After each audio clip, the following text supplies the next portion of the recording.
Etsy has been my main selling platform for over 2.5 years and it has changed my life. But this year, I started my own Shopify store, and here's why. There has been much talk about Etsy shutting down stores lately. While for a lot of them, it could be because of infringement. For a lot of them, it's what I call the newbie Etsy shutdown, which can happen when you first open your store. But it has just made me start thinking about what would happen if I happened to ever lose my Etsy store, which fingers crossed, it never happens. Etsy, I'm following all of your rules. But if the world comes crashing down, do I have a backup? The second reason I've opened a Shopify store is because I want to start focusing on outbound traffic. Etsy is fully inbound, meaning when people are searching on Etsy, they already know they're going to buy. They have gone into Etsy with the intent to purchase. My job on Etsy was to just find what they were searching for and give them what they were searching for. Versus outbound tactics like social media or running ads will help convince people who might not know they're currently in the market for something and let them know that you have a product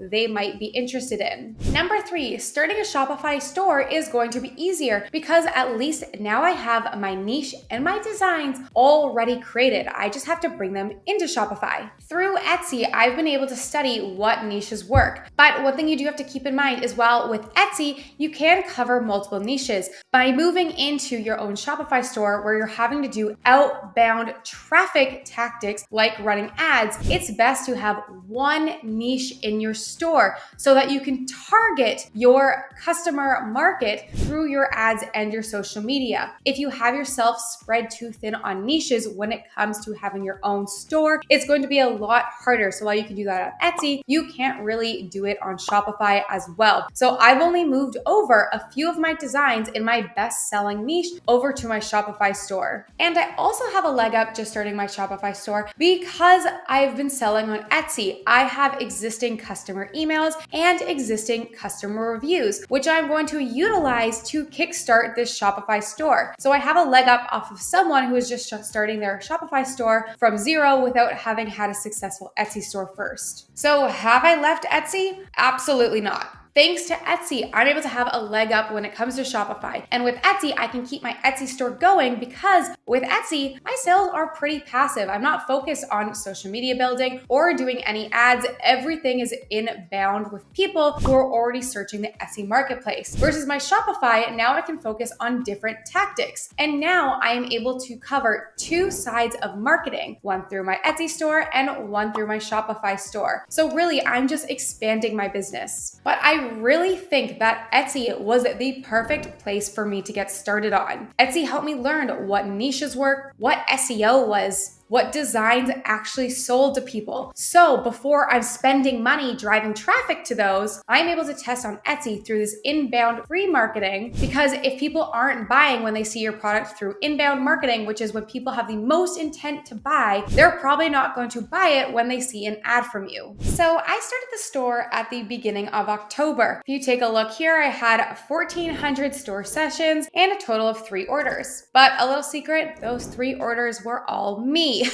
They were me trying to figure out the system, to figure out if some of my coupons codes worked, to figure out if some of my pixels worked. So really this whopping conversion of 0.21, which is already very, very bad, was actually 0. And to make this even a little bit more sad, this was after spending $200 running Facebook ads to this website as well. But before you're too sad for me, let's take a look at what happened in November. So if I change my analytics here to November 1st to 30th, we had 97 orders with 0 of them being me, and we got our conversion rate up to 1.32%. So what happened between October and November? Well, October was full of learning for me. This was trying to get my site up, trying to find what things were actually needed for a website to make people trust purchasing from me. My website was pretty bare bones because I was, again, just getting started and learning all of the tools of Shopify that I didn't even have time to focus on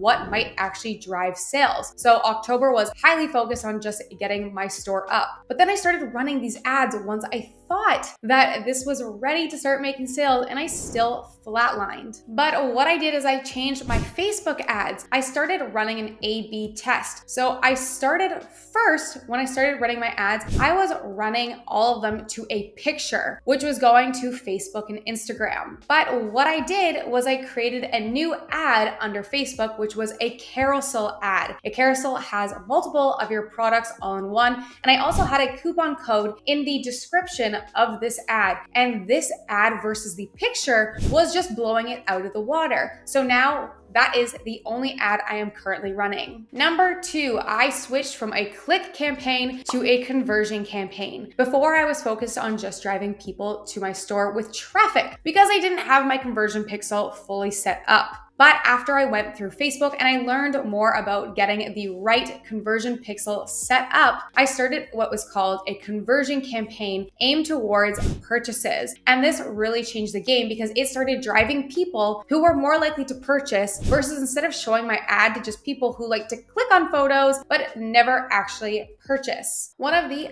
biggest changes that I made that resulted in me seeing sales the next day was I actually hired someone on Fiverr to audit my Shopify store. And they recommended that I bring in my Etsy reviews under all of my listings, that I included a track my order button at the top so people knew that they can find their order after. They also had me change the button of my add to cart. They had me change something on my site so that people could see how long this would take to deliver, because before, when people were going through my products, they had zero clue as to how long shipping would take. They also helped me install a live chat on my site so that when people text me, it goes right to my inbox so I can respond to them even if I'm not currently online on my Shopify site. I just did a cheap one for around $100, and I'll probably do another one soon now that I've implemented these, and I can do one that's probably more in depth. But this honestly made a massive difference in how much these people trusted me. So when they came to my store,